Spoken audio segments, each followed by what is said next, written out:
Some lingering intro music. Welcome to Comicbook Nation, the only show that does it all for geek culture and the official podcast of Comicbook.com. 8 years running strong. This is season 8. With me today are my lingering co-hosts, Matthew Aguilar, Janelle Wheeler, and Evan Valentine. What's up, everybody? What's up? Morning. Hello. What's Good up morning. to... Oh, sorry. I didn't even give you time to cook. Sorry. Get It's early. It's Friday. Springtime. Yeah, it's Friday, but it's springtime.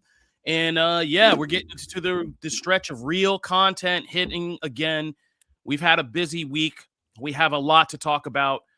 We're going to be doing some breakdowns of the big trailers of the week, which include Spider-Man and Dune. We are going to be talking about the first episodes of Invincible Season 4. There were so many movies out this week, but I think between Evan and I, we got all of them under wraps here. So we're going to try to talk about all these big new films that are out. Plus there's some geek news. Plus there's some comics. Matt's got his own stuff. He's got to get off in his agenda. So let's get to it. All right. Up top, Matt, we finally got the trailer everybody had seen, but we got to see it clearly. Yeah. No, we got to see it blurry. Then we got to see it in pieces. But now we got to see the whole thing. Man, and I don't know about y'all. We're going to get y'all's input here in a second. But I feel like it was worth the wait. Spider-Man Brand New Day finally made its debut after it feels like we know everything about this. I was actually excited that we didn't know everything about the trailer. We got some cool things in here. One of the things that is quickly apparent, we've talked about this on the show a lot over the years of like, I don't want to cast blame.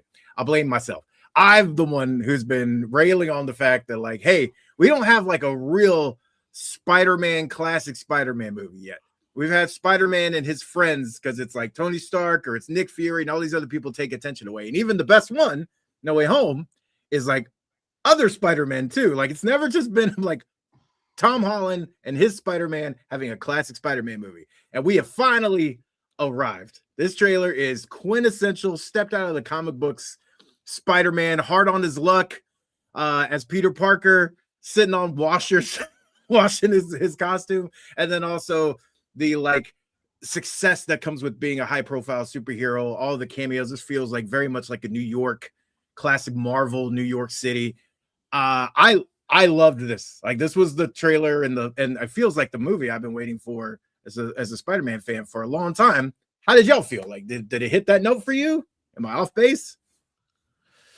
I have this has been very curious to see kind of the reaction to this again because we saw this trailer in like blurs and pieces.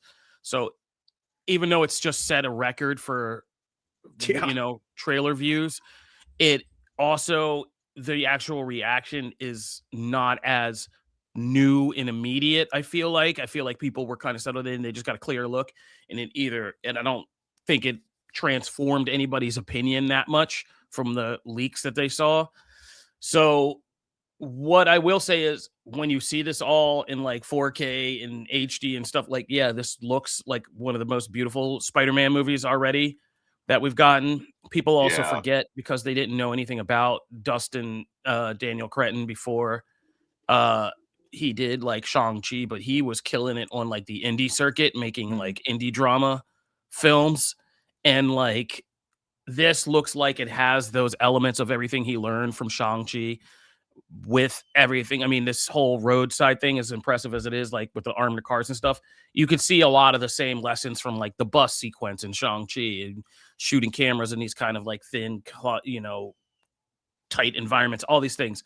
But it also has that indie story at the core of it about a kid going through a major kind of life phase changes, trying to accept that sobering kind of move into adulthood where things aren't as you expected them to work out, and relationships change, you drift away from people. Maybe a lot of us in our 20s were just workaholics. I'm sure they're not going to throw in the drinking part of this, but yeah, you just worked all days, hit a bar all night, maybe you bagged something, maybe you didn't, went home, woke up, were like, where am I, what's going on, and went back to work, and repeat through your 20s. So like there's tones in this we all understand from that Spider-Man guy, the actual human part of the Peter Parker story. I'm kind of like amazed, and I'm not gonna yuck anybody's yum because I don't have anything to yuck about this, but what I'm amazed is how accepting people's brains are of certain things that I've systematically over the course of 20 years or so watched them do with Spider-Man movies. And like Matt even just did it now, like this is still very much Spider-Man and Friends, right? There's a lot going on in this movie. And we can now confirm that pretty much the leaks are true. So if you read any of the leaks about this movie, like they're true. Like I could tell you just from what we see in this trailer, they're all true. Right. Which has to do, and it's a cool movie. It's a cool concept. There's a lot of cool things they're pulling from Spider-Man lore. But it is one of the most crowded Spider-Man movies arguably ever. Insanely crowded. But at the same time, I have this weird feeling like that Cretton gets how to make how to do the MCU at its best, where it's just like these things aren't like the cameo with Punisher isn't some big hyped moment. It is literally like Spider-Man handling something in New York with these armored car freaks, and who, of course, logically would drive up and be like, yo, if crooks are hijacking military weaponry, like who would be there to be like, nah, son, like, and it would be the Punisher, right? Like, so that kind of encounter makes sense. I don't want to spoil anything for people, but when you begin to, and you hear Peter talking about mutation and the obvious hints about what's going on with him in his body, where we all know where this leads. If you've ever read any 70s, 80s Spider-Man comic or watched the animated series, you know where this is going. But like, yeah, of course, going to like Dr. Banner, something like that makes sense, right? And, they're also dropping little keywords and showing us little things like what maybe psychic effects could be, like what it is to like jump from mind to mind to that little sequence we see of the different people and stuff like that. So we know where that's going now, but that's also crazy. That means that we're also getting this whole other element. I mean, we're getting something I haven't seen since Christmas Day 1992, when I pulled a certain game out that nobody's ever beaten in their lives, but it was like the most hyped game. We all had to I'm dying to know what game that is, because we all had to go up against a mad villain named Arcade. Yep. Oh man, yep. The game sucks. What a terrible game. It's so hard. Yeah, exactly. See, kids today don't know that they emotionally broke us with games. We were at Christmas crying our eyes out because calling our friends like, you got the game too? Did you do any better? And everybody's like, no. Like, yeah. Did you get past Gambit's level? No. So Spider-Man and the X-Men for the audience is what we're talking about. But yeah, it's actually coming out again on a collection. They have a collection that's coming. Oh yeah, that Maximum. I know what you're talking about. Marvel Maximum, whatever. And I will not play it again. I will not. It is entrenched. I'm not touching that. I'm not going back to that. No. I mean, I played that Battletoads, like the speed, when you're on the speed racer dodging the bricks. Man. I played that so many times I threw up from like, no, seriously, because you saw you had to follow, and it started going so fast that you would get dizzy. You would get physically dizzy and just be like, oh my God, you couldn't see straight. Anyway, let's stop talking about our trauma. Let's get back on the job. So we're gonna get like possibly X-Men elements in this, and then everybody has said that final shot with we're getting the hand in here. Yo, that looks amazing. We're getting like all of these BC level villains: Boomerang, Tarantula, Scorpion. Yeah, we're getting everything in their kitchen sink in this movie, but I think it blends. I weirdly feel like it's going to blend. Like it's going to be a New York story and Spider-Man trying to deal with so many things and that's kind of the point of the story, that so much is happening and Peter Parker can't be doing all this, right? Like he's maxing out as Spider-Man. So like one of the things from the trailer. Oh, wait. Just want to say the final shot before I forget, because somebody in the chat mentioned it. Like where Spider-Man's leaping. I don't care what Charlie Cox says. We all know what we're getting. We don't believe anybody anymore. No. I mean, but he gave the greatest answer. He's like, no, I'm not in it. But if I was, I wouldn't be able to tell you, and I would totally lie. But no, I'm not in it. And I would lie if I was. He's so great. He's fantastic. He gets it.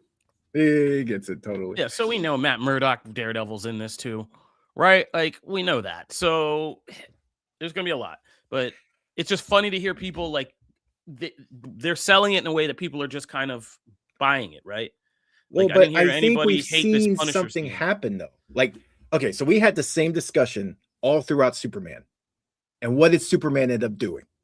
Superman brought all these other characters, and we had it on this very show, debates about there's too many people. It's going to be too much to understand. They're setting up the world. And then what did Superman do? Superman told a great Superman story and world build, like did all that at the same time. And it never felt like it was not Superman's movie.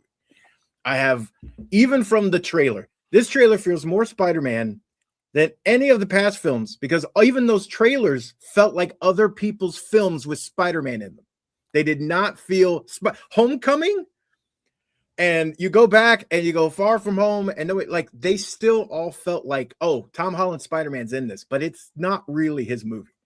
I can't come away from this trailer and even from the leaks and things. No, I don't agree about Homecoming. It's not. I think Homecoming is really one of the great. I think Homecoming is one of the greatest Spider-Man stories, period. Oh, boy. Like Peter Parker focus.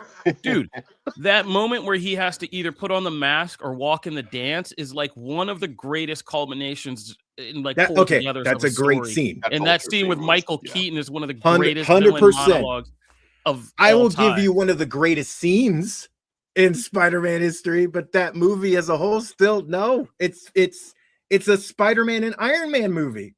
It's a Tony Stark film. I never bought that. I think the second one. I think Iron Man is way too present in the one that he's not physically in, which is the second one. He's present in that one too, and he's dead. Yes, what does that say? But I think the first one is really much about Peter Parker trying to level up to be like an MCU superhero, and like the kind of comedy of him being too inexperienced and naive about that. Like, and by the end, he has to learn some pretty serious lessons. I think Homecoming's I don't agree with you there. Yeah, second one, I'm totally with you on. Like, even though it's a great spectacle and Spider-Man as James Bond is a cool little concept, it's just like. And No Way Home's about 3 Spider-Men, really. Yeah, it's not. Yeah, it's about the franchise. No, it's a meta film about the franchise, really. So this feels like Spider-Man. But I think we're all in agreement. Yeah, on that. I think that the trailer is giving me like, and again, like this is kind of one of those things where I'm like, I wasn't originally expecting it, but the trailer is kind of giving me the vibes that this might be my favorite Spider-Man movie, because it's given me like a lot of things in terms of, I've been waiting forever to see a gang war movie, like a Spider-Man versus the mob versus like, incorporating a lot of lesser known villains that he fight. And this movie is doing that. Yeah, there's a lot going on. I think like having the Hulk and Punisher and potentially Daredevil and the Hand and Tombstone and potentially Jean Grey and all these other things, as well as wrapping the other storyline into it. Or what was it? Neugenic Nightmare from the original 94? It's still the other. Oh, let me ask you, can we pause and do a poll real quick? I just want to know what you guys think. Do you think they go full man Spider, or do you think we get six arm Peter Parker? Oh man, I don't know if they even take it that far. Honestly, like I don't think. I definitely don't think they go man Spider. I'll say that. With the hand, his eyes look kind of nuts. I feel like they're going to do something. That's true. But like that was all throughout the They got to do some other. body horror. Come And- Are they on. going to turn him into the villain of the movie?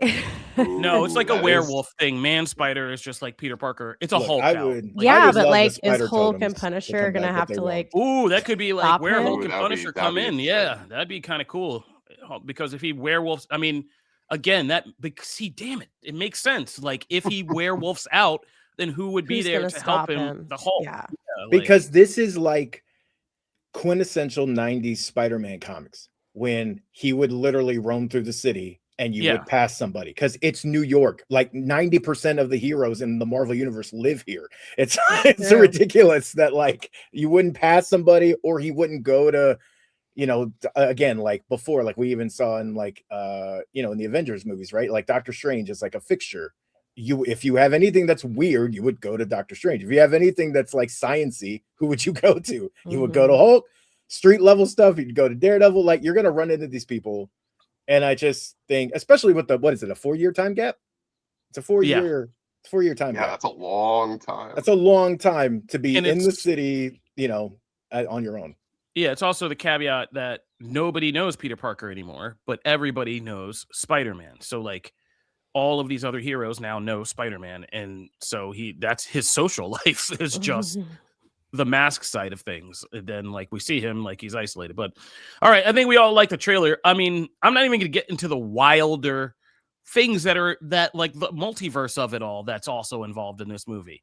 Like there's a reason why, you know, according to the rumors, all of this starts happening with Peter, with Jean, with all of this stuff. And it's still tied back into the larger storyline of, you know, where we're headed in Doomsday and stuff. And so, yeah, this could be I mean, if they pull this off and it's still like one of the best just Spider-Man stories in the midst of all of this hurricane, yeah, I mean, that'll be, not only will it be crazy, but I'll be signed up for at least another trilogy of Spider-Man films. Like, yeah. All right, let's move on because we really dove into this. Anybody got any last things to say? It was purdy. All right. Yeah. Now let's go to the thing that had me standing up in my seat because I don't know about you, but the line, "I'm not afraid to die, but I cannot die yet," is probably the most middle-aged shit I have ever heard, and I love it. Dune. So we're going back to Dune, and yeah, I like this trailer. I think this was actually my favorite trailer. I saw this in IMAX last night. I went to see Project Hail Mary with my brother in IMAX, and yeah, this was nuts. This was intense. This was really, really crazy, and it reminded you just how good like Dune. You remember like Dune Part 2, even if you didn't like Part 1, but that IMAX Dune Part 2 was insane, and this looks like it's going to be equally insane. I think Denis Villeneuve. Sorry to my Canadian friends. I'm still working on it. But yeah, Dennis V has really kind of, I don't think he even knew when he made this film where it was going to land and the timing and, you know, what this kind of all conjures up. But this is going to speak to some very real fears we have right now. But yeah, this felt nuts and intense, and like I'm already back in and I'm ready to go. I don't know about you guys. I've had that chance going through my head. Yeah, and I don't like and that. I'm not a I really big don't like that. I'm not a big I'm not a huge Dune guy. I didn't read the original book, so this is all Greek to me in terms of like the movie stuff. But man, like when this trilogy is done, it's gonna be very clear that this is gonna be like one of the best movie trilogies of all time. I've loved everything so far. And like one of the things that I really love about Denis, I'm not even going to try to say his last name, but one of the things that I love so much about the director is that I always felt like when I'm watching a Dune movie, I could watch it with the sound off and just appreciate the visuals and the cinematography. And it's like, I can't say that about most movies, but for this, it's just like, it's so gorgeous. Every single, like, I'm watching the trailer right now, and it's just, there's so many shots that are so like breathtaking to look at and everything. Also, weird Robert Pattinson, which I'm excited to see what happened to his eyebrows. Yeah, him and Zendaya have been making headlines. They're getting weird. Bleach. this new movie, Bleach happened to his eyebrows. their new movie, The Drama's really throwing people for a loop. But I'm not going to spoil that one for you. We won't talk about that. Let's keep it on Dune. Janelle, what did you think? Because you're our casual Dune fan.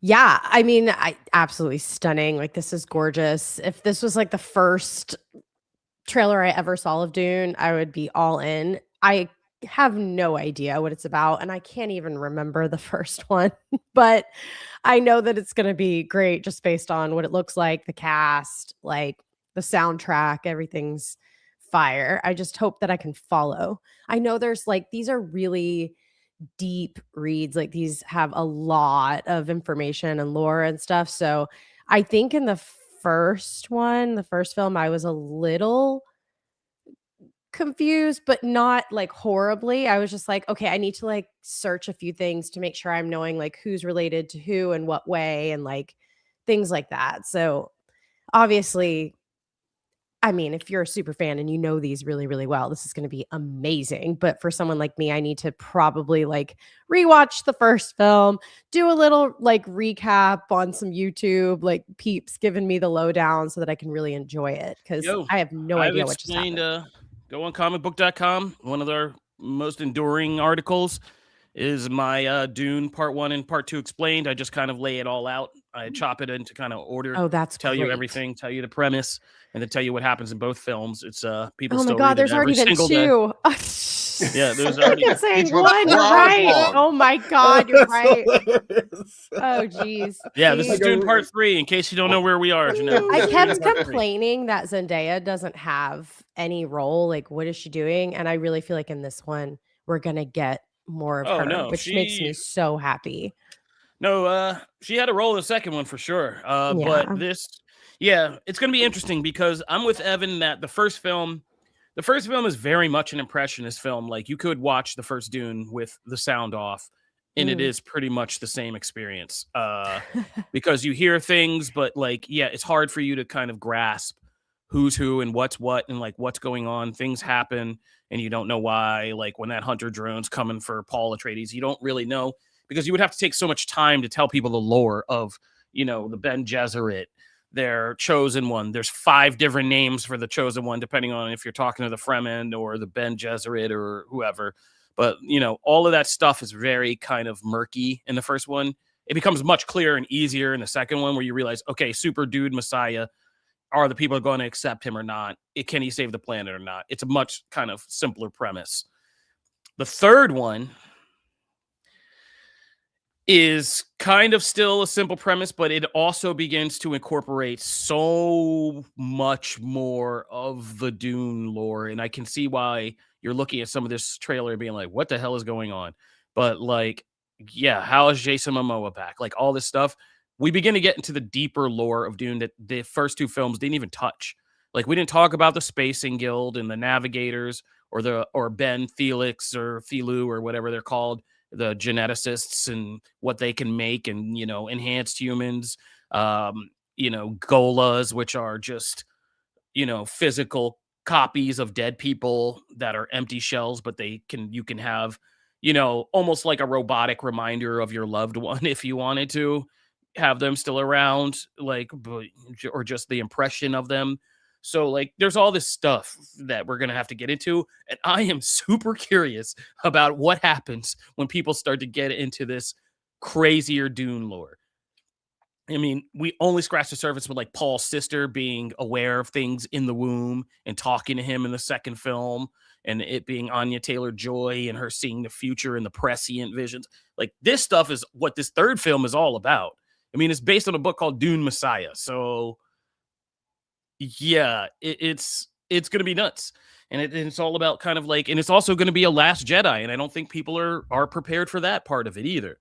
Like where your hero doesn't necessarily end up as a hero. I mean, Attack on Titan fans will be fine, but like the rest of y'all might have some trouble with this. Like, I'm prepared. So I don't know. It seems like everybody's turned their back on Timothy. So Like he kind of got dragged during the Oscars. Like I mean, people are look, hating as on long him. as the movie doesn't have a, It's gonna some have, kind but it's of very operatic. anti-ballet message, we're No, fine. look, dude, look at this Mhm. choreography. It's very ballet, and it's a very operatic sounding thing. No, he'll bounce back, but that thing in the trailer is him chanting, by the way. That is Timothy Chalamet chanting in the trailer. Wow. I thought it Yeah. was Jason Momoa. Nah, I that's really wanted to. it's Timothy.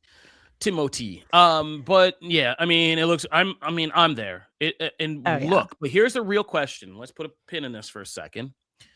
To my esteemed cast, let's go through everybody. What order do you watch on Doomsday? Because if you're not aware, Dune 3 and Avengers Doomsday release on the same day. Neither one is switching dates, and on those dates, on December 18th, we will have both films. Oh my god. So what is your viewing order? Knowing you're seeing both, how do you do it? Matt. Matt, go ahead. Well, can I say I'll see Doomsday first, and then months later I'll see Dune on the streaming. Wow, that's blasphemous. Your movie doesn't get the IMAX, buddy. Dune gets the IMAX. It's okay. It's all right. You don't even get the IMAX. That's such a... You go watch Doomsday and go home and watch Golden Girls or whatever. Yes. Now, what would you... That's exactly what will happen. What will you watch? What would you watch? Doomsday first, obviously, and then Dune probably like the following day. You guys, oh my God, you guys are terrible at this. I just wanted you to play the game of hypothetical. Evan, please, I told you the truth. You're going on a double feature that day. Which one are you saying? Which one are you seeing first? Well, I would see, like everybody, I mean, I got to see Doomsday first. I think that, like, we're way more comic book than Dune fans here, I would say. But I also, like, I've been under the assumption that somebody's going to blink. I don't think there's any way that they both release in the same weekend. I think, honestly, if I had to put money on it, I think Warner Brothers either pushes Dune out later or pushes it out early. But I can't foresee a world where they both go up against each other. Buddy, in one you weekend. better start foreseeing a world where anything can happen. I think you guys are crazy. I'm going to go see Dune first, because after I see that movie, I feel like I'm going to need a palate cleanser. And as crazy as it sounds, I feel like Avengers Doomsday, no matter how crazy it is and how dark it gets, it's still going to be lighter, much lighter than anything I see in Dune 3. So I think I'm going to go see Dune and be like serious and dour and down, and then watch Doomsday and then be like, woo, coming out of that at the end with a little pep in my step, excited for the next film. Yeah, I think I'd have to do it that way. And that's just me. I guess I'm weird. All right, let's move it on.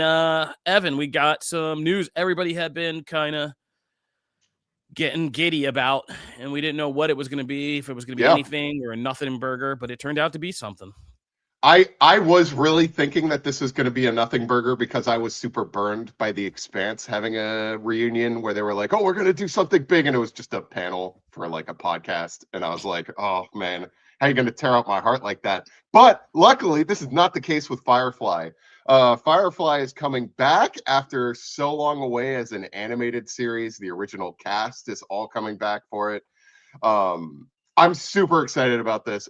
This actually it's been sold to Hulu, and the animated series is going to take place between the end of the original television series and before the movie Serenity. So all the cast members, for a spoiler alert, Alan Tudyk is going to be alive during this. As you know, his character did die during Serenity in one of the most jaw-dropping, sad deaths in movie history. I am a leaf on the wind. Watch how I fly. Still tears me up to this day. But is anybody else here like a giant Firefly fan? Man, I was such a big fan of this originally, and I thought it would never come back. So I have read like some of the comics too and everything that kind of expanded on the story. But yeah, super excited about this news. I am proud to say I loved the ladies of Buffy, but I always knew better than to be a Joss Whedon fan. You knew it was a ticking time bomb. Wow. For the record, Joss Whedon is not involved with this at all, unsurprisingly. Yeah. He did get his blessing, evidently. I did see the announcement of okay, because he had to do well. like, look, you created the thing, right? So like, Yeah, for sure. legally I you mean, have to do certain things. But like, yeah, no, I was Never never like back in like your cage. get in there. I enjoy Firefly. I didn't keep up with like a lot of the, you know, comic storylines and things like that kind of spun off. I love Serenity. You know, so like I enjoy it, but like I haven't had this because I always just kind of went, okay, there's like an era of shows, right? Dollhouse is another one. It's like, okay, there's an era of shows here where I need to like watch that one. I just went, I they're not did. coming back. I did. I was a big Elijah Dushku fan. Or was that? Mhm. Or was that? Was Dollhouse? Yeah. Yeah, Yep. that was Dushku. Yep, Yeah, that that's was what I was Eliza thinking. Dushku, aka Yeah, that was Alba was Alice. that post-fake, weird right? other So one where she was like a superhero or something. So like, What yeah, was like that? I didn't kind of keep up with it, but like I think the animated format is perfect. I think Mhm. it so suits the franchise well, like just from the theming and the sci-fi stuff of it all. I think it suits it well. And it's awesome that they got so much of the original cast back, right? To Yeah. do the voices. So like evidently they have an animation house, which is cool. Like it's essentially at this point, like someone just needs to add it to their slate and we're rolling, which I think is the way to do this. I did find it odd that I saw so much pushback against the animated take, and I was like, "That's random."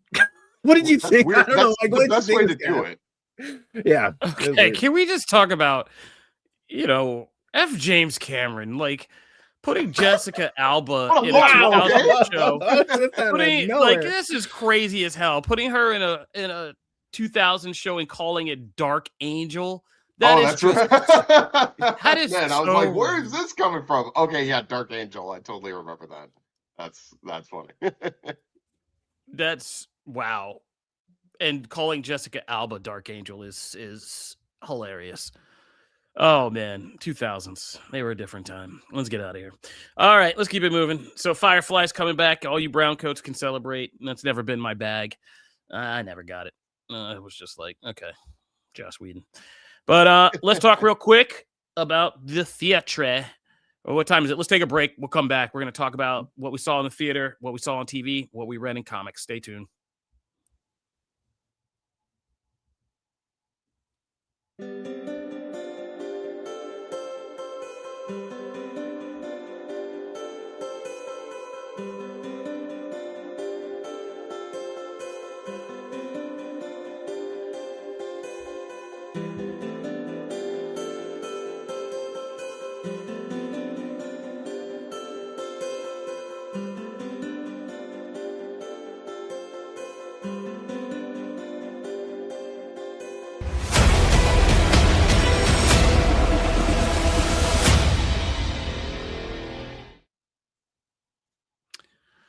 All right. Before we get into the movies that were released this week, let's talk about the Oscars real quick.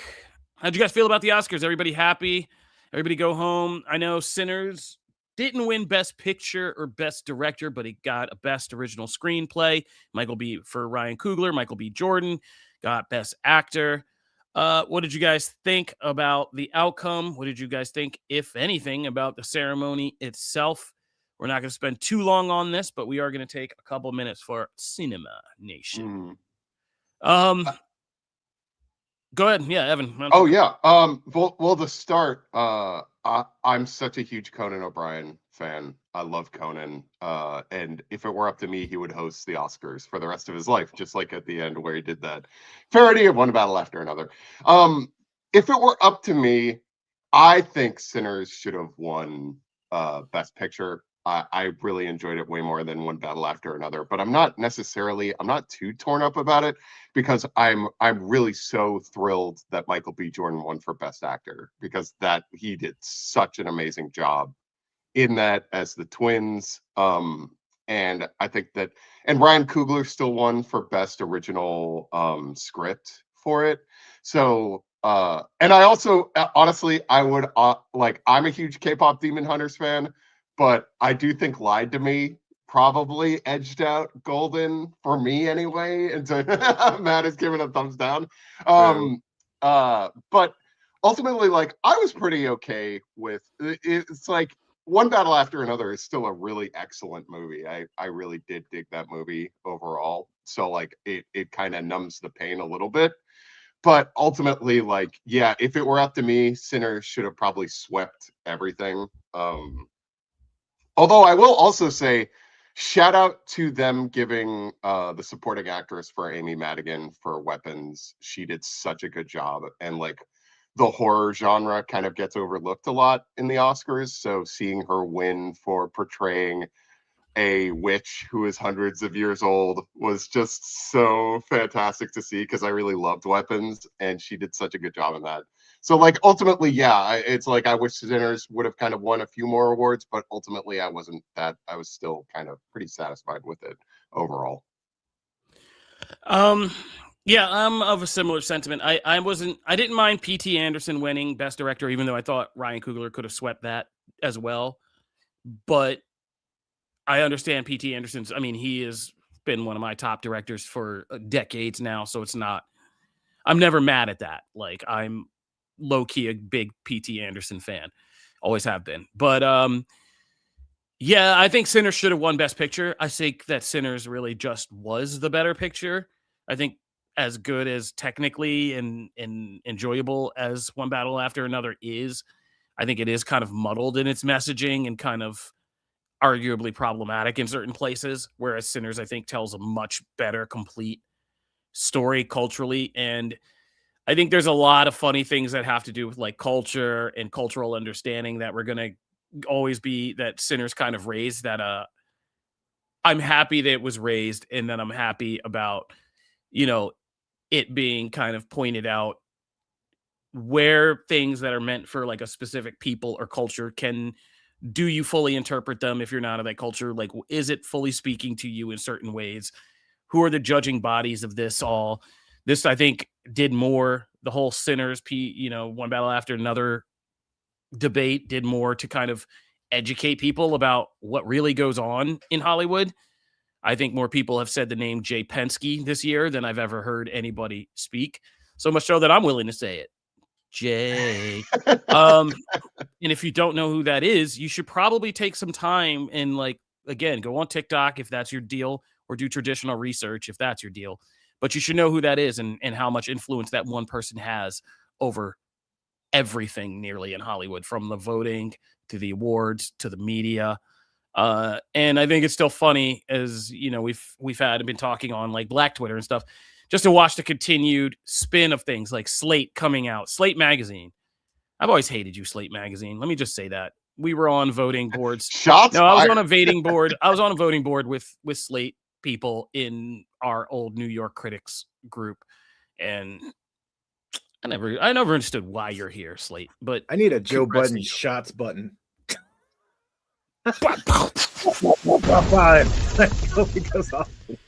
Again, that's the biggest thing I would demand, would be a soundboard, for me just to have a soundboard here just to like make the sound effects. But yeah, but it's just like, I mean, just seeing things like, oh, Sinners now sets a record for the biggest Oscars losses. Like, like, cool, Slate. Thanks. Wait, really? That's what they wrote? Yeah. Oh, I saw okay. that. That's ridiculous. Like, come on. Yeah, and it's just like, okay, bro, we see you, bro. But thankfully, we have Sinners, which has given us the greatest set of memes, so we can just send you back a Michael B. Jordan asking, y'all clan?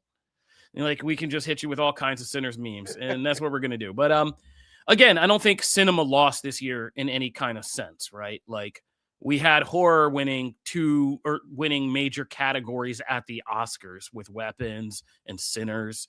One Battle After Another, for all its flaws, is at least a movie talking about things we want to be saying right now, and conveying a message. It's an overtly kind of socio-political movie, and the fact that it's resonated so well, I'm pleased with. I'm pleased that we didn't just get a boring Oscars where Hamnet sweeps everything and like we're all just like, cool, I'm bored as hell, and sentimental value sweeps all the other categories. Like, it wasn't that stuffy Hollywood actors. Like, most of us saw a lot of these movies and they meant something, and it was good to see the people who won. The night was kind of awkward, obviously, because Hollywood's trying to do all this in the midst of hell on earth. I think Conan O'Brien did the best he could do as a host, and telling jokes. I mean, turning people don't get the brilliance sometimes of Conan O'Brien because he's so slapsticky, but yeah, weaponizing a theater against the owner of Netflix is a joke with so many I love levels of that. funny to it that it was great. Like, yeah, Why aren't making they that guy, watching it alone in their houses? yeah, Miserable. yeah. And then making him just squirm in a theater full of people, all suddenly turning towards him and being like, "Yeah, like, yeah, like, why are you here?" Yeah, that's good. So, yeah. Anyway, but I think overall, weirdly enough, as much as I loved for what Sinners and that whole the little narrative there with one battler after another, I think all of us could probably say like the Oscars was a little bit more muted this year, considering everything in the world that's going on. Watching Hollywood award itself doesn't hit the same quite, but hey, that was Cinema Nation. We got to sometimes do it. All right, let's get back on task. So about movies that people can see now and are highly enjoyable. Where do you want to start? What did you see? So you saw Ready or Not, Here I Come, and you also saw Project Hail Mary? Yeah, I did see both of those. Okay, well, let's start with mm, Project Hail Mary because I think that's the big one this week that yeah. a lot of people are going to be going to see. I went in cold. I did not read the book. I did not really watch the trailers. I caught like the barest glimpse that there was an alien involved. That was about all I knew. And so I went to see this, and I went to see it in IMAX 70 millimeter. It was beautiful. I would recommend people go see this on a big screen. It's weird. This is like a more comedic, lighthearted, like almost like 2001 Space Odyssey, but or Contact or something. I don't know. All those classics, but it's essentially Ryan Gosling on screen most of the time by himself or interacting with a CGI rock alien, and it's fantastic. It's Phil Lord and Chris Miller, and those guys know how to just make good genre movies with comedy and heart and character, and whether it's the Miles Morales, Into the Spider-Verse, or Cloudy with a Chance of Meatballs, or 21 Jump Street. Like, no matter how outrageous the premise, they find a core of heart and humor and just good movie storytelling. And that's what this is when they went off, I was like, wow, that was a good little flick. Like, that was a movie. That was like a nice little journey I went on. And it was really visually, really pretty on a big screen. So I would highly recommend. Evan? Yeah, so I did kind of, I believe I mentioned it briefly, if it was last week or 2 weeks ago when I saw it in a preview, but much like Kofi, I kind of went into this pretty blind. I hadn't read the book. I knew it was by the same guy who wrote The Martian, that was adapted with Matt Damon in it. But I would say that, like, I think that for me personally, this is probably my favorite movie of the year so far, and I don't know if something is going to beat it, because I just had so much fun with this, as well as it was like, it worked so well emotionally. There are so many moments in this that I kind of didn't see coming. I did not expect to really love the rock alien Rocky, but man, he really grows on you. And I think Ryan Gosling, aka potentially our future MCU Ghost Rider, did a very good job. Because, like Kofi said, like, the vast majority of the movie kind of hangs on him, because it's mostly, like, I'd say like 80% of the time it's focused on him in outer space, attempting to do this really crazy, wild mission. But it's like Miller and Lord, man. They don't miss. Those directors do so well. They obviously, most people know them for the Beyond the Spider-Verse movies, as well as Clone High, which I think is so funny that they like cut their teeth on that, because I'm always a big fan of No, that dude, one. most people know him from Jump Street these days. Like, Oh yeah, they did do Jump Street, man. I totally forgot about the Jump Street movies. But this is kind of one of those movies where I would recommend that folks see it. Not only see it in the movie theaters, but see it on the biggest screen possible, because it is gorgeous. I know that Lord and Miller did a lot of practical effects for this one, but it is a beautiful, gorgeous movie. It looks amazing. I would be hard pressed to think of something that like is going to beat this for me for best movie of the year. I think it's amazing. Yeah, I'm not jumping out the window like that so far, like that far, but it is one of the most enjoyable like sci-fi movies I've seen in a long time, and even like I would sit down and watch this with like my 8-year-old. You know what I mean?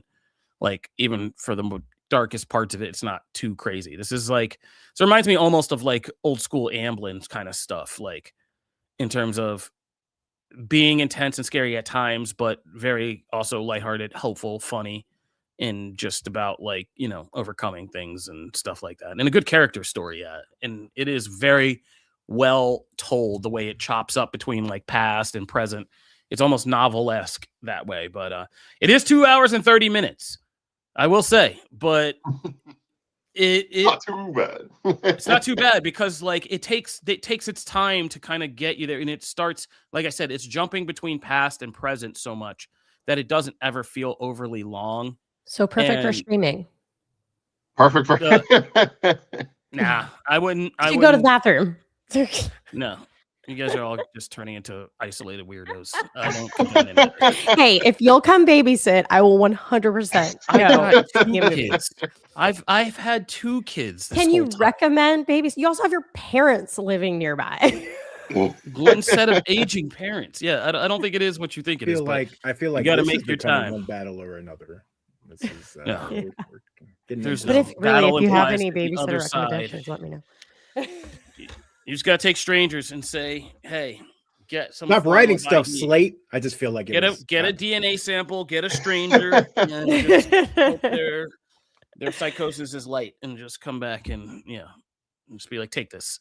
But in all seriousness, yeah, if you are making decisions on like, I mean, Ready or Not 2 would be like my streaming thing, but maybe not. Evan's got to tell you. Evan, what did you think of that? I'll say, consider doing a double feature. I tried. That'd but be I wasn't tough. gonna make it. Yeah, I wasn't gonna make it last night. So I did pop in one theater where it was in the middle. So I watched one scene just to get a sense of like, and I was like, oh, this is nuts. This is gonna be nuts. Yeah. It was a scene where they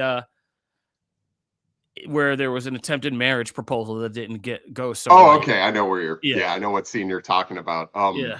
But I would obviously like I saw Ready or Not. Thank you, Searchlight, for sending out a press preview for that one. But Ready or Not 2, I was a big fan of the first one.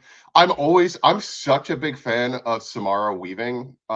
She's the star of this one. I think she should be way bigger than she is. She does have some movies that she's the star of.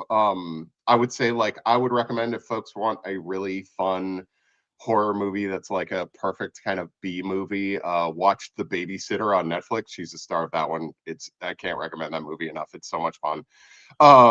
But for Ready or Not 2, I would say it's kind of funny because like one of the things that a lot of people ask for or ask about is like, is it better or worse than the first one? And I would say like, honestly, it's like really on par with the first one. It's just, if you really like the first one, you're going to really like this one. I think it just kind of, for those who don't know, the Ready or Not series revolves around Samara Weaving's character, who is marrying her very, very, very rich fiance.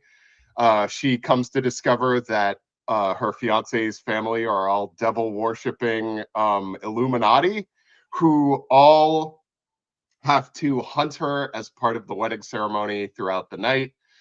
And she has to survive until dawn. And this is basically the sequel. What it does, it starts immediately from the end of the first movie and kind of just ups the stakes. It has a lot of really familiar actors who Sarah Michelle Gellar is great in it. And she has Samara Weaving really does a great job with this. They bring her sister in to kind of get up the stakes and everything. And I think like this movie it's not better than Project Hail Mary. I mean, right off the bat, like if you want to think about which movie you want to go see this weekend, I don't think that a lot of people, I will not recommend like Ready or Not 2 over Project Hail Mary. But if you are looking, if you want to do I don't even know, Ready or Hail Mary or not, if you want to say that for the weekend, I will say that like if you want a very breezy 90-minute, like 90-minute plus horror movie that is it's just a lot of fun. There are a lot of scenes in this that really had me laughing out loud.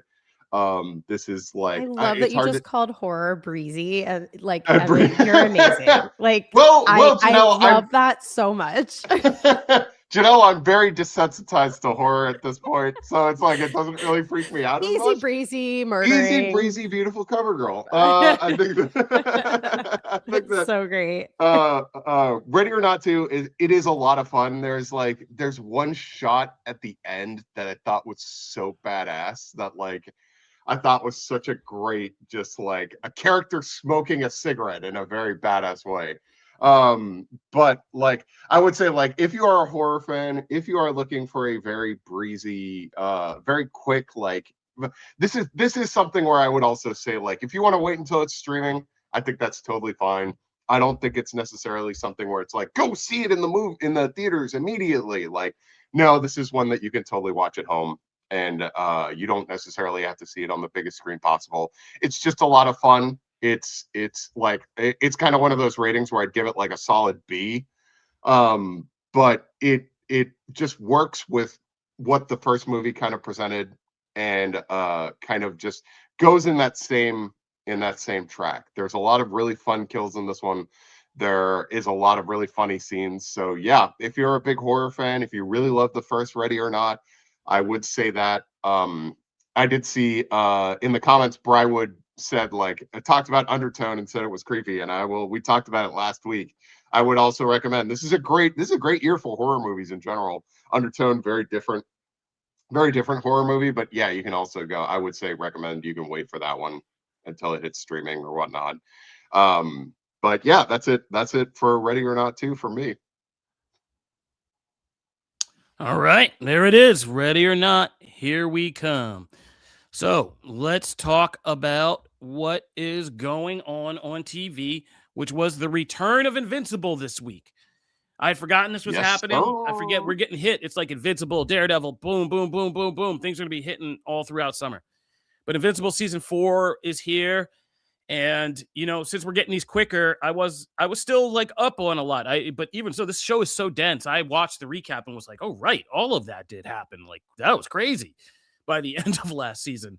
And so, yeah, what a hell of a way to jump back in. And I think this show is one of those shows that like is only getting better with time. Like it really is finding itself. Obviously, the storylines aren't as basic as just like teen kid whining about being a superhero. Now things are like super duper serious, but I see now why you have to do things like the season 2 of this and some of season 3 is because you get to know these characters so much and you're so deeply embedded with them that it doesn't matter when the story no matter where the story veers, like you're interested in something. So if we take an episode and it's Omni-Man and Alan, you're still like very much into that. If it's an episode and it's just like Mark on some crazy adventure that he ends up in a different time or dimension, you're in with that. If it's about Debbie and, I'm surprised I got all those names, but Mark's girlfriend, who I always Adam Eve, or Eve, like all of these people now are people. Cecil, the Guardians, like we follow them, we know them, and it's such a rich universe of storytelling. Also, they've also just mastered like the pace of we're just doing stuff and then something crazy just comes out of the blue and starts happening, and like we're in it. And of course, I think the thing I want to start and focus on, which everybody's been buzzing about, was the part they added that wasn't in the comics, which was the Omni-Man backstory. And holy cow, what was that about? That was nuts. But Invincible can do something like that, which is make you turn on a dime and how you see a character, point of view, what you understand. Like that was a really messed up episode because all of a sudden, like, I think even Alan jokes at one point, like, are you making me feel like for your race of like murderous supermen? Like, and it's just like, yeah, mustache Superman.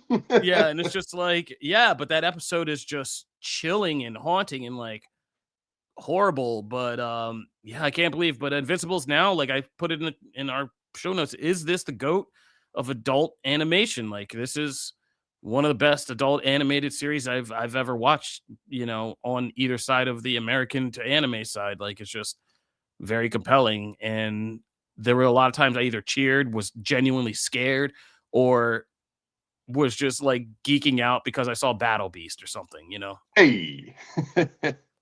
But what'd you guys think? Janelle, I was curious because you don't read the comics and you're always very Yeah. casual about this, whereas I feel like Evan and Matt are Invincible Super comic fans. heads. Yeah. Yeah, no, this is God. I'm already just jazzed up about this season. I think this is my favorite season so far. The episode 2, just with the virus and all of that Viltrumite stuff, it was so engaging. Like that second episode, that took it for me. I was like, oh my God, I love a backstory. I love knowing like all of this extra information. I'm loving obviously the team up between them. Like this is my favorite part. It's obviously like very depressing on Earth right now, but that story alone has like a chokehold on me. I'm obsessed. So yeah, I think this is my favorite season so far already, which is really exciting. All right, Matt. Wow. Yeah. Favorite season so far? Yeah. I was just I'm telling you, man, like the bigger picture episodes and backstory just gets me every time. Yeah, I get that. No, and Yeah. I do, as what Kofi was saying, I do really feel like this season benefits so much from not being 2 years out from the last one. Like, even Yeah. for someone who Mhm. has read the comics, I agree. like there's so much going on in an Invincible. Invincible has this ability to like, there are very few shows that are able to cram so much character detail, character storylines, teases of upcoming storylines, and then some crazy battle, typically either at the end or at the beginning or in the middle. And like they do all that in record time.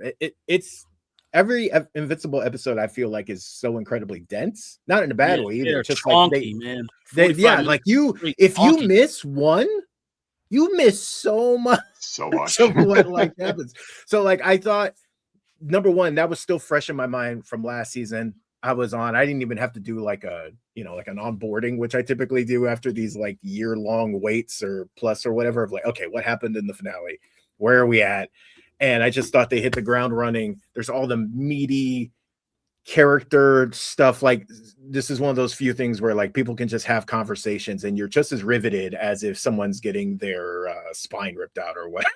Like it's one of those shows that can kind of balance all the brutality and yet they have all this really meaningful character interaction stuff. And I also thought, look, I think Invincible has pretty much mastered its delivery format, like having multiple episodes. They know the right amount of episodes to do, because I agree with Janelle, like it really ramps up in 2. And I really liked the first episode, but like in 2 they really ramp things up, and I feel like you kind of needed that to get the ball rolling, and then you even get an extra one on top of that. So I dig this. I don't know if it's my favorite because that first one did so much right. That was a really good season. That first season. Oh yeah, did so much right. That's so self-contained and so like built up. Like you can't ever go back there. Yeah, Like, you can't. No, you can't. You can't replicate it. Such a direct like father son trying to be like my dad. There was such a like a thing. It's so good. It's great. But yeah, no, I agree. I think this is off to a fantastic start. It's one of the best animated comic adaptations. It's one of the best. I don't know. Like I don't know if it'll ever hit the top for me, but like it's the best. It's one of the best. Absolutely. Yeah. All right. Well, Invincible's on. We're gonna be on top. Oh wait. I gotta say one. I gotta say one thing or another about So I watched you can read my review of Invincible on Comicbook.com. Yeah, that has the majority of my thoughts on it. But like I've watched the first 6 episodes of this. Number one, fans should really buckle up because there are some fights that are gonna happen in this that are so brutal and bloody that like you will be amazed by it if you haven't read the comics before. I think that one thing I did want to really mention about, or actually two things really quickly.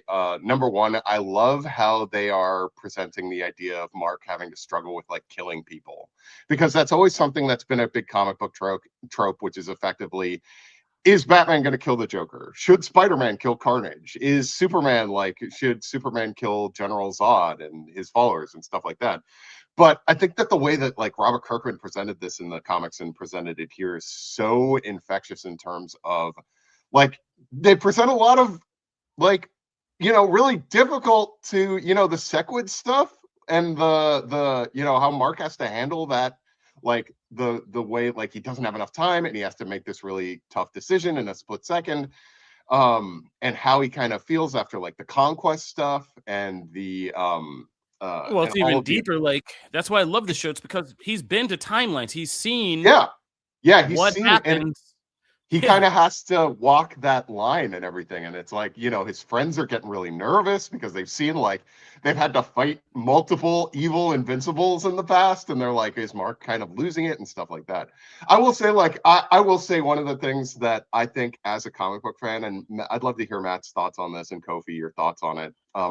I was such a big fan originally of like Ryan Otley's art in Invincible. And I thought like the energy that he had, like, especially for like, obviously one of the big, it's not a spoiler or anything, but one of the big arcs this season is the Viltrumite War. And I remember reading that in the comics and thinking, wow, this is one of the biggest battles that I've ever read in like a comic book thing. And I think Ryan Otley's art kind of works so well. The animation that's used for Invincible is what really like more based on Cory Walker's stuff, who actually did, I think like the first 20 issues and then kind of returned for future stuff. So I kind of miss like the more, I think one of the biggest knocks against Invincible that I've always had is that I wish the animation was just a little bit better. I always felt like there are some parts of it that I think like don't really capture as much as like, I'll always prefer like the comic to the show. The show does introduce a lot of cool, new, interesting stuff, especially with like, the Nolan stuff, but there is also some things with the episodes I've seen that they kind of go into. But yeah, that's, what do you guys think about like the comic art versus the animation style? I'd love to hear that. I mean, as someone who loves Otley's work, okay, remember we got an Otley Spider-Man series. Yeah, it's not, I know it's not so fondly remembered sometimes or whatever, but like Otley's artwork is beautiful, and I just think it fits certain characters really well. Ironically, I wouldn't actually peg him as a, like, if you were to tell me afterwards, like, what artist would you say like is a big Invincible person? I wouldn't pick Otley, but like he's so good. I've never had an issue with the animation in the show. Like, I mean, geez, just looking at scenes from this season alone, it's like, man, I think they do such a good job of like like walking the fine line between making something completely just grisly and whatever, but also like they're really good at expressions. Like in the animated series, like so much is conveyed through faces and things, and I think they do a really good job even when it's just dialogue. So I don't know, I like the animation in the show, but I agree with you on Otley. I think he's fantastic. Deserves all the praise. I don't think it matters anymore. I think people either have come to the show in the show or they're not. And I don't think, I mean, it's only going to be like you hardcore guys that are like, well, this is not the preferred artwork. I don't think the rest of us know. Or I don't think it's going to be that big a deal. Call out Slade again. Slade, I mean, this thing has been running hit pieces have been a pro Otley kind of messaging for years now, but I try not to highlight that. All right. We don't have to talk that much about Paradise. Paradise is coming down towards the end. Bismarcky tried to tell you all a long time ago, don't believe anything you hear about your girl having somebody she calls just a friend. Because don't. So, and we learned that on Paradise this week. All right. So I guess that takes us to comics, Matt. Yes. So let's start with DC Next Level, because we got 3 big books in kind of this next wave of All In. We got Deathstroke #1, which we will be talking about here. Deathstroke the Terminator #1, I should say. And then we got Lobo And then oh my gosh, I'm Batwoman. blanking on the third. Yes, Batwoman, which I have a full review of Batwoman on Comic Book right now, so you can go read that. I really enjoyed it, especially because Greg Rucka is returning, so I'm always a big Greg Rucka fan. I will read pretty much anything he writes. But Deathstroke is the one I wanted to focus on because number one, it's been a minute since Deathstroke's kind of had a solo feature type of book, but also because Tony Fleeks is writing this book. And if you've been keeping up with the show for a long time, you know that like Stray Dogs, and then oh my gosh, Feral, and he's got so many great books. But like those books, I have adored, and Feral still continues. But like I adore those books and the way they play with peeling back a mystery little by little, and also never losing the characters. They always did such a great job, and especially in what is kind of heavy topics sometimes, right? Like both of those are dealing with all these kind of big heavy themes on top of what is a very survival-led personal story. And so to apply that to Deathstroke, I was excited. I was like, hey, we could do some really cool things here. And I really dug this take on this because that's exactly what we're doing. If you had written down, hey, what would you want in a Fleeks Deathstroke book? And I wrote down all of those things, and then we get this, I'd be like, oh, I'm happy because what's happening? We're peeling back the layers of Deathstroke. We're creating the central mystery of who betrayed him. We're also taking away all of the, we do that every so often in comics, right? Take away all the toys, the gadgets. Batman's had it done numerous times, but tying that into a mystery of, especially one with like Wintergreen at the center of it, who's pretty much the only person that Slade ever trusts and anything like that. And just the moment to moment action, which again, balances, it's a nice real balance of like, not too crazy gory, but brutal enough, very much fitting of a Deathstroke book. So I really dug this as an opening salvo for the series. But I'm curious, what did you guys think? Especially Janelle, because Janelle, I don't think we've ever on the show read anything with Deathstroke. If we did, it was like Dark Crisis way back when. But like, oh yeah, we've had like a some Deathstroke stuff, but nothing like not like this. Yeah. Speaking of Deathstroke, not to interrupt, but we have some breaking news. Breaking news.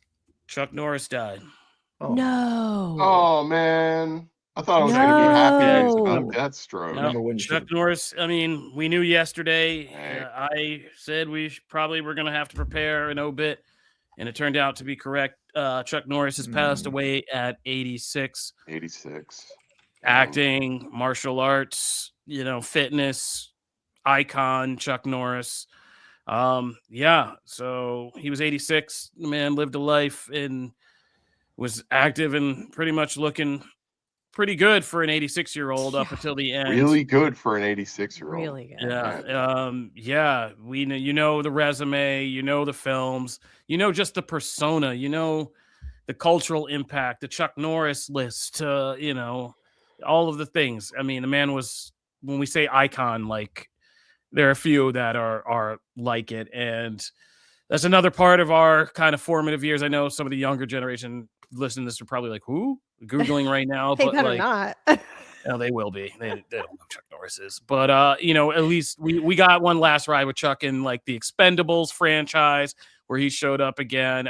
He had turned a new leaf, so he wasn't really trying to do violence on screen as much. But like I said, he's just an icon. I mean, it's weird. And again, it's one of those that if we're going to be all honest with each other and talk, because I try to be honest with you all, it is another one of those like Hulk Hogan's where it's like some of the personal stuff of the man is kind of like, but like also he was such a huge formative part of our childhoods, of our teen years, of just like he occupies these weird two spaces at once.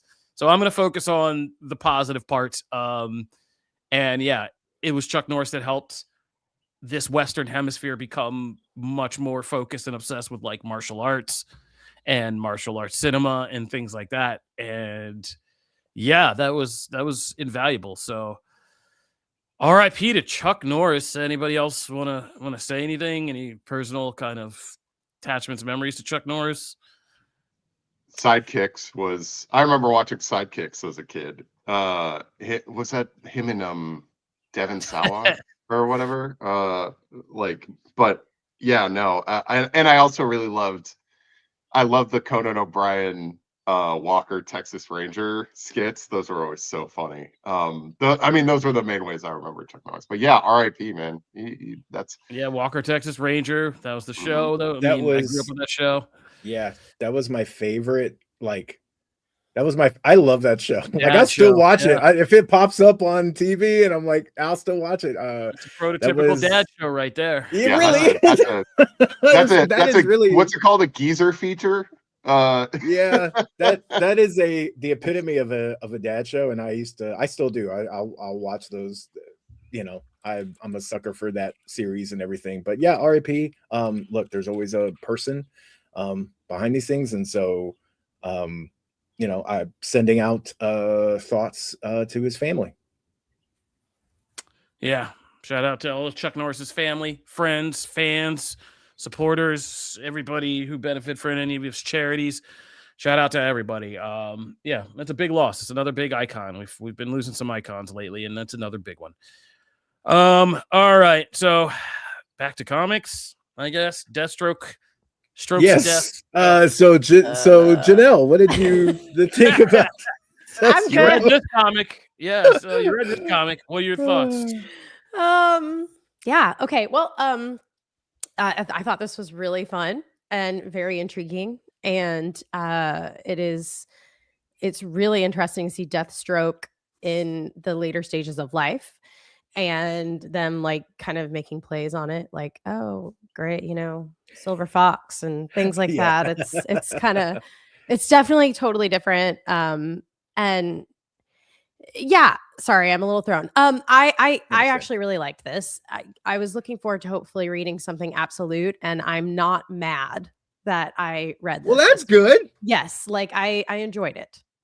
Yeah, there was only Absolute Flash this week, And I while haven't been keeping up. right, and we Mhm. haven't been keeping up as a whole. So I went, Yep. okay, you know what? We'll wait. I'm glad for you chose this. I thought a this was break in. really, this was refreshing, and it felt like a movie. Like it felt like a storyboard for a film, and I thought that was really fun. And it was it really paid off. The ending really had a big payoff for me, and it was a tragic payoff, but it was one nonetheless.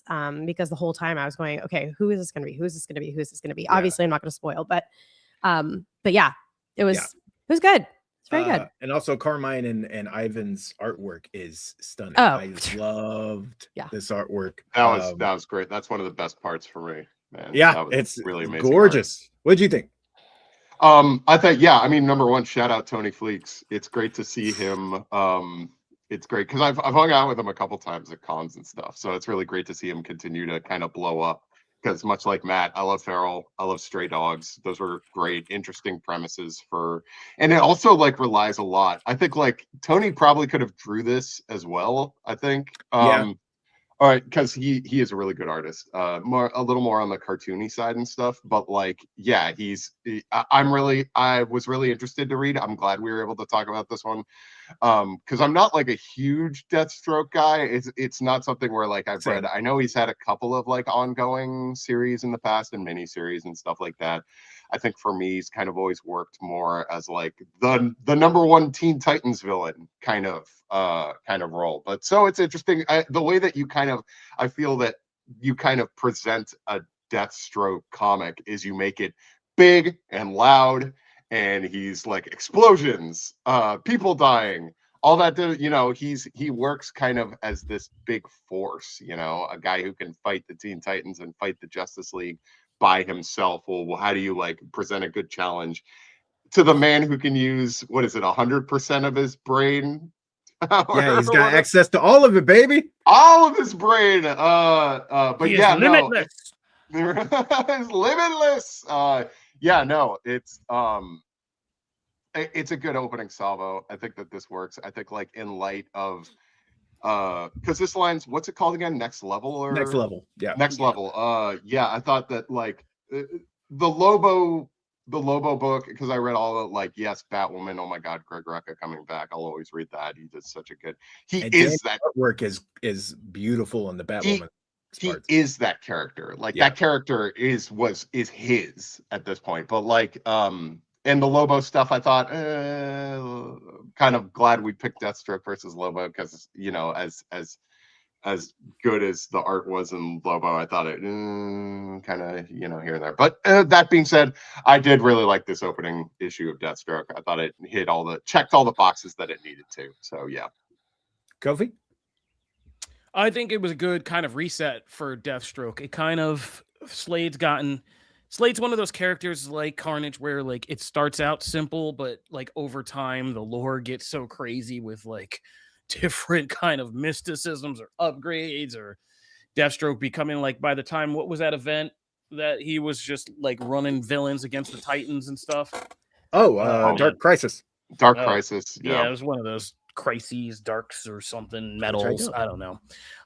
But yeah, so like when Slade starts to get into that kind of level, it's like I'm always kind of tuned out. I'm like, all right, I like my Deathstroke simple. I like Deathstroke to be the ultimate assassin dude who, if somebody pays him enough, you've got a problem, until you either stalemate him, make him think you're dead, he got you for a minute, or you find some way to lay him out or just get him off your back. That's the Deathstroke I need. And this book was like literally laying that back out, being like, yeah, at the end of the day, this is who I am.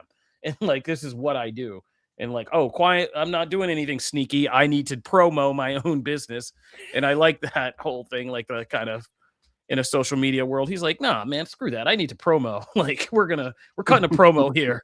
Like, we're going to do something loud and crazy. But the artwork and the kind of the flow of the action of it in a post John Wick world, it was very exciting. And it was literally dealing with Slade's personal life while he's on a mission and combining the two. And it's like, that's the pocket I like to read a Deathstroke story in. And so, yeah, by the end, we have like a threat that's worthy of Slade and what's going on here. And this was what I think they're trying to do with this level up, right? Which is put these characters back instead of these kind of like weird postmodern weird versions of them. Just get them back to this classic core of who they are, but with like a modern edge to it. And so far, it kind of worked for me.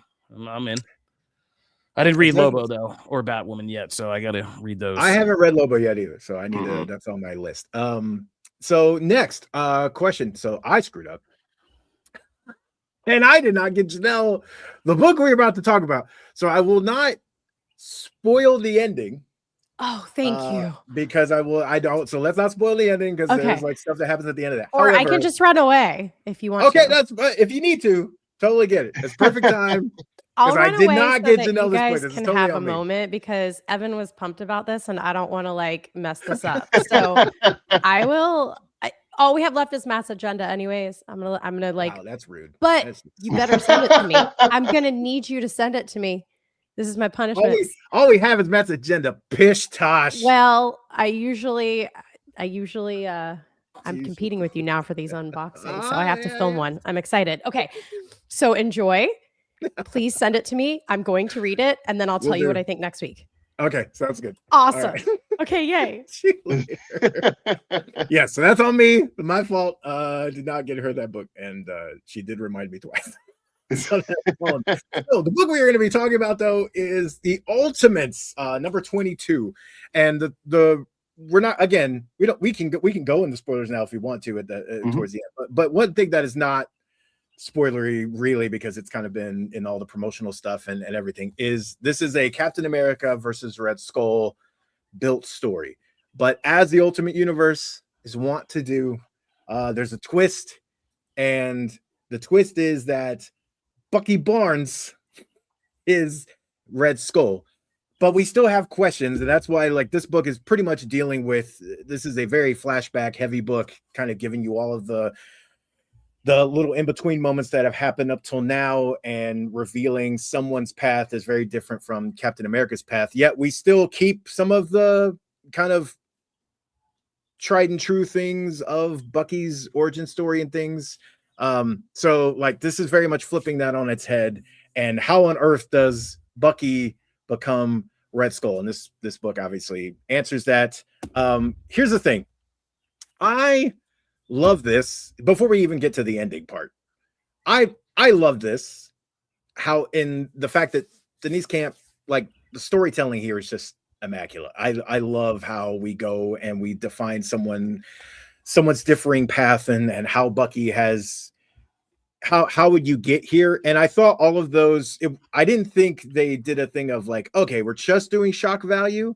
I thought by the end they justified it, but I can also totally see how someone would walk out of that or not read this issue and then go like, I don't think they earned it. I could understand it. I could totally get it, and I can't even argue it. They did enough to justify it for me. But I understand. What did you guys think of just the issue overall? And then we'll get into the ending part of it. I think that like I'm gonna miss this book so much, man. I'm really gonna like. I think like sometimes it feels like the ultimate universe is in the shadow of the absolute universe, and I mean rightfully so. The absolute universe has been this giant juggernaut of a thing, but like I am really gonna miss this take on the Ultimates specifically, because one of the things that I loved so much about the Ultimates is that it has been presented as kind of like this underground resistance movement. And what's worked so well about this iteration of the Red Skull is that it's like the dark mirror of that, like in a completely like, yes, the Red Skull also wants to take down the Maker for a completely different reason. I love the inclusion of John Walker, like his terrifying, like I thought like, you know, the fact that he survived that original encounter and now he looks like the Red Skull because all the skin on his face has been burned off. Yeah. Really, it is. But like, I think that like this issue, if and I don't know, maybe Kofi and Matt, you can. I don't know. Is this like the final issue of the Ultimates? Is there one? I'm not sure if there's one more. I'm not sure where it ends. Yeah, it's if it has to go out like this, that's okay. I think that like this is really a good cap issue. I think like the parallels between the going back and like, you know, seeing the upbringing of like Steve and Bucky growing up and like how they like helped one another and everything, and how Bucky's story is so sad. Like it turns, he's the villain now and he's the Red Skull, but like the way that he progresses and how the Maker effectively, Brywood mentions it, 2 more issues, great, fantastic, as many more issues as the Ultimates can get, the better. I think that this was just originally when it was presented, the idea that like Bucky was the Red Skull, I was like, really? But like Denise Camp, I have to always trust what Denise Camp does, because like he did such a good job of like making Bucky a threat as well as creating a very interesting hook for the Red Skull.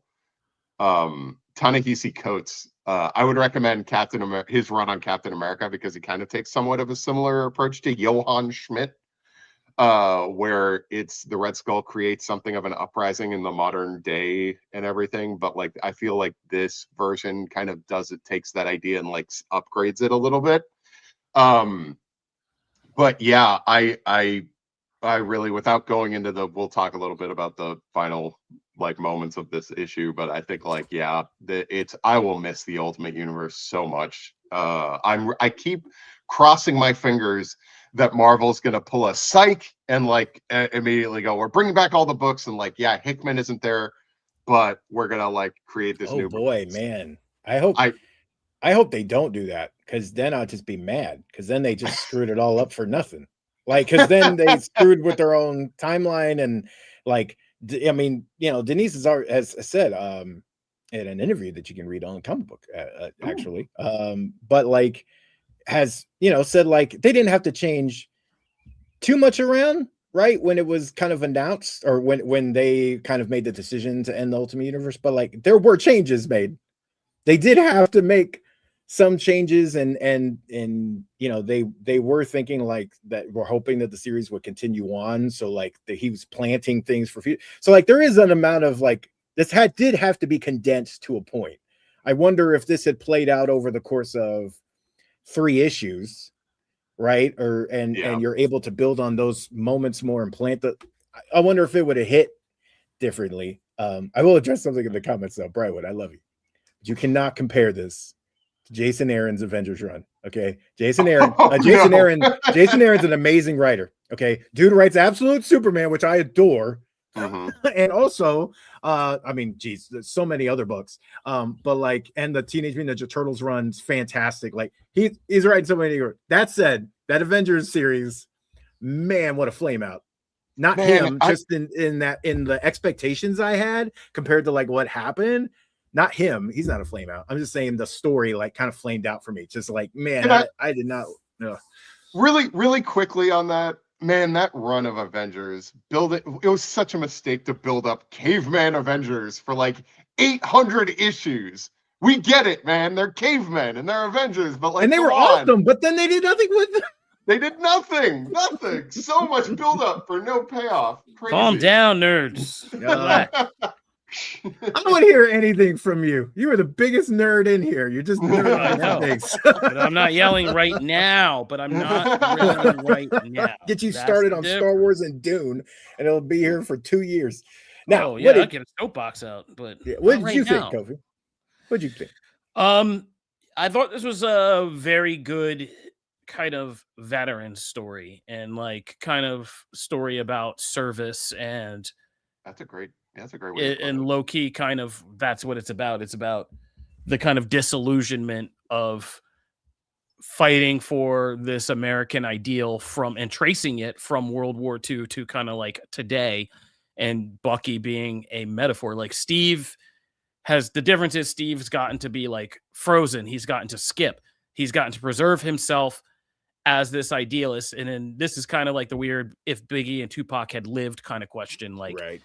If you had to have been here, if you had to have seen what this country became when you were the ideal, the symbol, were still standing there, it would have been different for you too.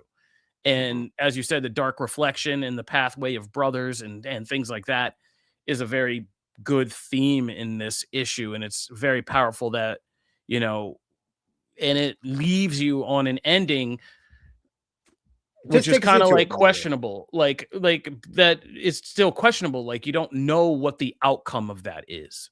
Like arguably now this changes this idealist, right? You can't be an idealist after this. And it's a powerful kind of metaphor again in a low key way about, differing philosophies, differing views, the clash of views in this country about America and who sees it as what and like what have you. And it's just like, yeah, this is a low key kind of powerful metaphor. There's a person who went over to a system of belief that they were just kind of not really fully with, but just kind of going with. And then there's that powerful speech about what happens to you when you do this enough and you hear the sound of your own voice enough and it just becomes you. And you're just like, before you know it, you're just somebody else and you're doing and backing something else. And it's just like about that. So I thought it was very well done.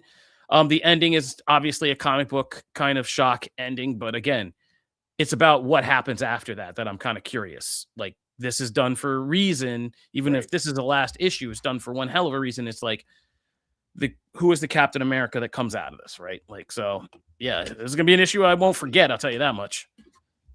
Yeah, it was excellent. Although seeing old man Bucky in a power suit did make me laugh. I'm not gonna And then when he pulls him out of the he's like this frail, like it was like almost like Men in Black moment where he's just like, the thing opens up and it's this little guy. Yeah, so that was it. So but it was one hell of a standalone. Right? And Ultimates has been like that. There's just been like issues where you're just like, yeah, that issue is gonna stick with me. Yep, very much. Evan, anything you wanted to add on to like for the ending thing specifically? Oh yeah, I thought they handled that really well in terms of, and this kind of goes back to like the Invincible discussion and like Captain America has always been one of those interesting characters who's like, he's a soldier, right? And he doesn't want to kill people, but like at the end of the day, if he's presented with something where he feels like there's no other option, and I mean, obviously the Ultimates is giving us a different Captain America, but and did he need to kill Red Skull at the end, considering the Red Skull is a feeble old man who was ripped out of his power suit or whatever? Probably not, but like it was still a really emotional moment. I thought Yeah. it was really well written. Again, like the dynamic of the present and the past kind of being shown, their relationship, where they were, what happened to Bucky after, Cap was frozen in ice and what led him. It's very understandable, I think, in terms of Right. like how Bucky was. They do such a good job of holding your hand and walking you through why Bucky becomes the Red Skull, which on its face, again, even bringing, I always say like the Bucky bring it for the longest time, and us three being giant comic book fans for so long, for the longest time, the idea of bringing back Bucky was one of those things that was like, people don't understand. It was one of those things where it was like sacrilege. It As was Uncle like, Ben. it was like, yeah, it was Uncle Ben. There are two that for the longest time there were two standards in comics. Number one, you don't bring back Uncle Ben, and number two, you don't bring back Bucky. And so the fact that like the Winter Soldier has become this giant thing is still really surreal in that respect. But I think that like Denise Camp really nailed it in terms of fleshing out Bucky in general and this new take on him. And again, just makes me really sad that the Ultimate Universe is ending. I will miss it a lot. While I don't think, obviously, if I had to choose between Absolute and Ultimate, I would pick Absolute because it's just like this revolutionary thing. But this did kind of feel like Marvel's way of kind of combating that. And so, like, I will miss it. I loved the Ultimates run. I'm a big sucker for Omni-Buy. So when this comes out in a big giant collection, I will 100% buy that day one for this. Also, But yeah. who we have to thank for Winter Soldier? Greg Rucka. Comes back. Oh wait, no, Ed Brubaker. Oh, Ed Brubaker. That's Ed Brubaker. Right. Damn it. I do kind of get them mixed up sometimes. I feel you. Ruin my own thing. That sucks. Anyway, all right. So let's move into the agenda real quick. And today is a celebratory day. Why? Because it is season 7 of Marvel Rivals. It's already live as of 5-6 hours ago. You can play new characters. Let's talk about the new season.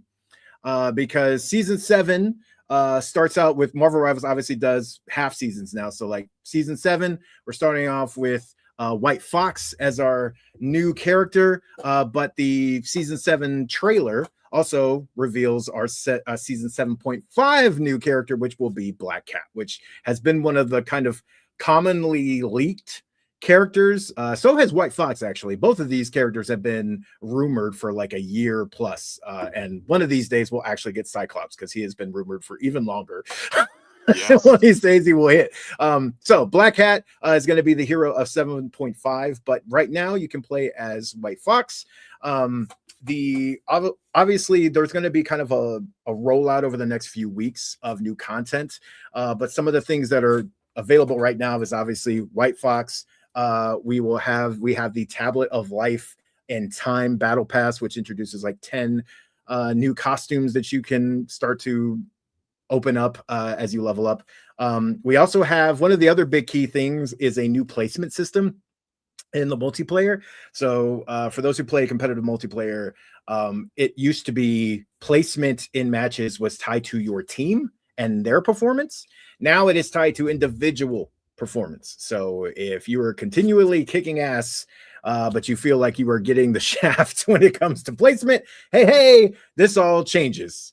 I really want to this season, because last season I didn't do competitive as much because I was just like, I hit gold and I was like, I'm getting too angry at this game when I play it.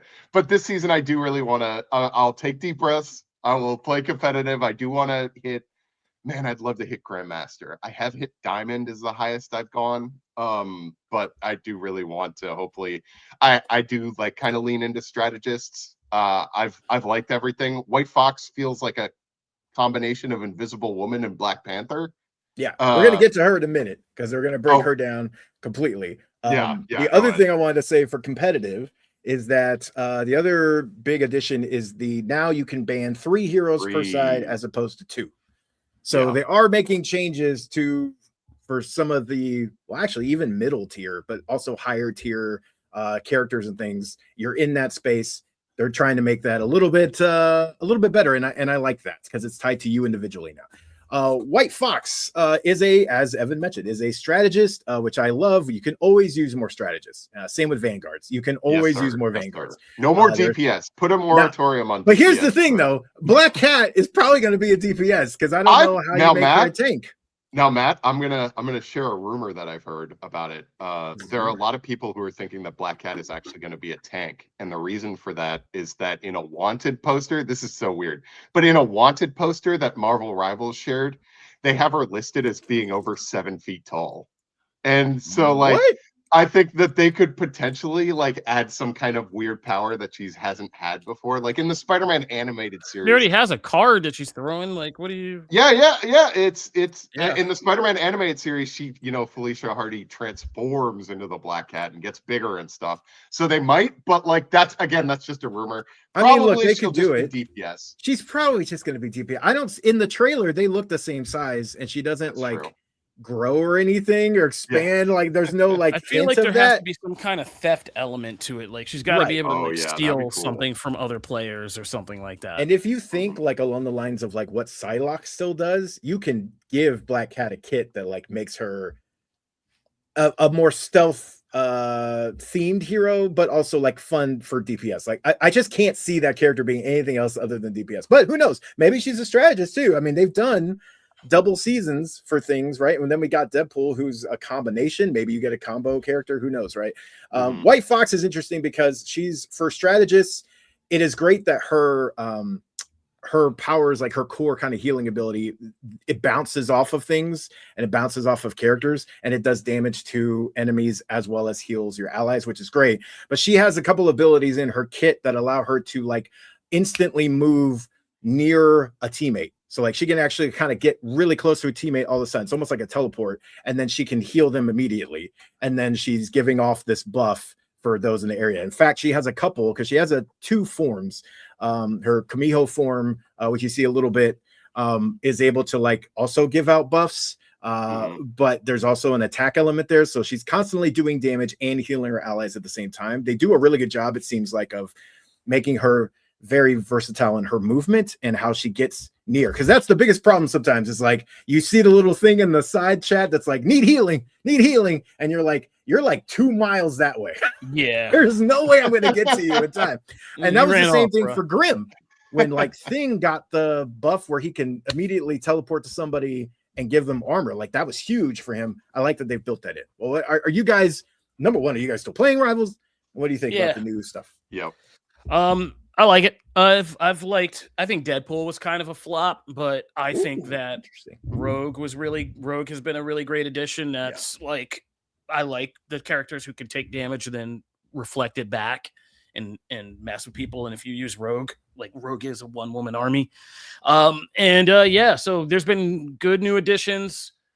Who else? Gambit was a good one. Like how they pulled off Gambit and that whole system is pretty good.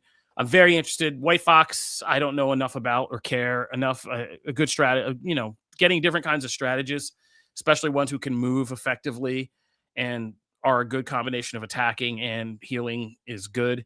I'm liking that we're getting more complicated, that they're kind of leaning into more of the Invisible Womans instead of the Rocket Raccoons, if you know what I mean. Because I think strategy should be a little bit more complicated. Right, and actually require strategy. Yeah. Yes. But Black Cat's a big question mark because I can see her being everything from a strategist to a daredevil to some, like you said, weird combination of a tank that can do something like roguish, like she can charge in and she can like take whatever's thrown at her and collect it and do something with it or something like that. I don't know. But it just depends on where they go with the concept of the character. I think that's the fun part of Marvel Rivals for me, is seeing how they construct these characters and their kits, and like making White Queen somebody who can project like a diamond shield and then, fight behind it, like, is crazy. But once you get complicated enough with it and experienced enough, like, yeah, there's a lot you can do there. So I'm just excited to see how they incorporate it.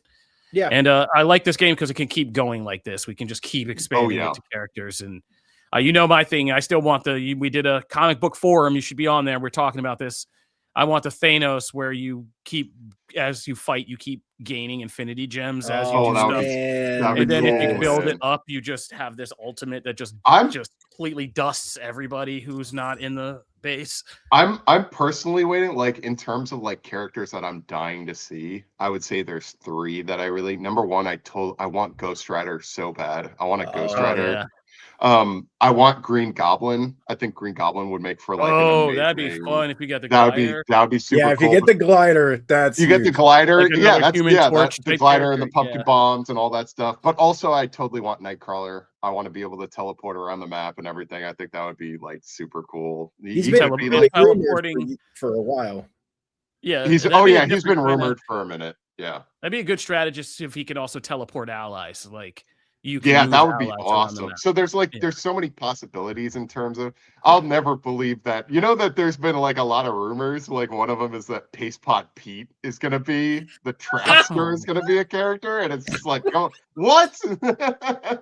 Yeah, I've seen a couple of those because wasn't there's a couple rumors that I'm like, okay, that one makes sense. Now even some of the like, look, White Fox is not like White Fox is a little bit of a deep cut, right? So like, I mean, yeah, the character came out in 2014, but like again, she's not the most prevalent character in a lot of books. So like that's a deep cut. They've done that a couple of times. I mean, geez, Cloak and Dagger is kind of a Cloak and Dagger is I crazy mean, Jeff the deep Shark cut. is. I think this Jeff is the Shark. Jeff the Shark. Like, this is the biggest Jeff the Shark has gotten. Out of this. So like, they're willing to go there. That said, I do see some and I'm like, okay, I don't know about that. That may be Pete might be a little too much. I don't know. But if we get Big Wheel in here, he would rule. Can you imagine? I would pay so much money for Big Wheel. I'd buy Can all you the imagine skins. Big Wheel in the middle of a match? I want a Dark Hawk Vanguard. Oh, you need another man, flying Dark Hawk would be Vanguard. Great. Yo. Yeah. And he is Sleepwalker. built for that because then you can go, you finally lean in comics, you finally lean into the Raptor stuff, and you give him his multiple modes and Yeah. That'd be Also, cool. can block with the wing, put up a wing to block, the have the shield, uni beam the like shield Iron with shield. Man, the visor blasts, all that, the claw. Yeah, I'm still waiting for Shoot strategist Cyclops. He better be a strategist. Oh, that's gonna be.